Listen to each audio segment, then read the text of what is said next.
good strategy for those of you who want to curate content and use that curated content as products that you can sell on Podia, Gumroad, WooCommerce, Shopify,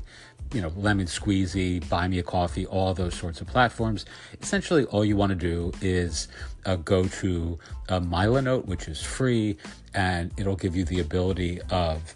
pasting links that are of interest to your ideal audience or your quintessential client, so you can actually just go and find really interesting stories or events or products or even news articles and paste them into a Milanote board that you could then convert into a PDF and upload to something like Gumroad or Podia or any of those sorts of platforms that I mentioned before, WooCommerce, WordPress. It doesn't really matter. And essentially, you just want to do this on a very set schedule so folks have a good idea of,